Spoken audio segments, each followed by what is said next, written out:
Oxygen पर्यटन, नव अभियान, नव मिशन।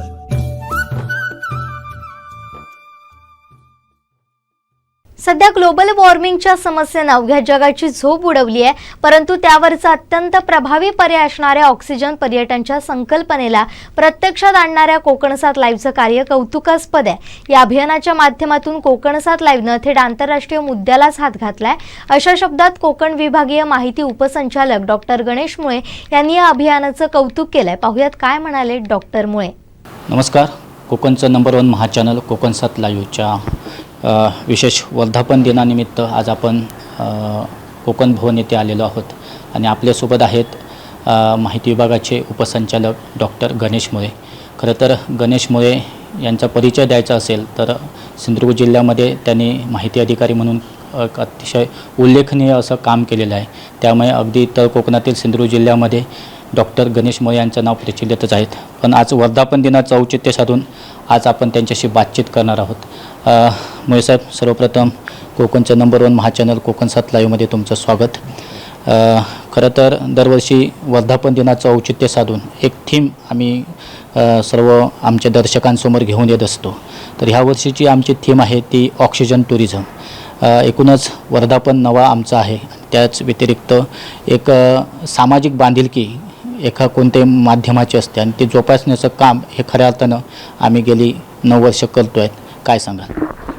या वर्षाची जी थीम आहे तुमची ती अतिशय उत्तम अशी आहे। याचं कारण असं आहे की जगभरामधल्या सगळ्या माध्यमांमध्ये ग्लोबल वॉर्मिंगची चर्चा सुरू आहे आणि भविष्यामध्ये आपल्याला 2च गोष्टींसाठी लढावं लागणार आहे, एक तर जमीन आणि पाणी आणि दुसरं म्हणजे ऑक्सिजन। या सगळ्या प्रक्रियेमध्ये वृत्तपत्र म्हणून जर आता आपण बघितलं तर सगळ्या माध्यमांमध्ये सिरियस जर्नलिझम कमी होतो आहे। अशा अवस्थेमध्ये आपण ऑक्सिजन म्हणजे मानव जातीला आवश्यक असणारा, जीवसृष्टीला आवश्यक असणारा घटक, यासाठी आपण थीम घेऊन लढतायत। याच्याबद्दल तुमचं अभिनंदन केलं पाहिजे। कोकणासारख्या छोट्याशा भागातून आपण एवढ्या मोठ्या नव्या विषयाला आणि केवळ महाराष्ट्रापुरतं नाही, देशापुरतं नाही तर आंतरराष्ट्रीय विषयाला आपण हात घातला आहे, ही अतिशय आनंदाची बाब आहे।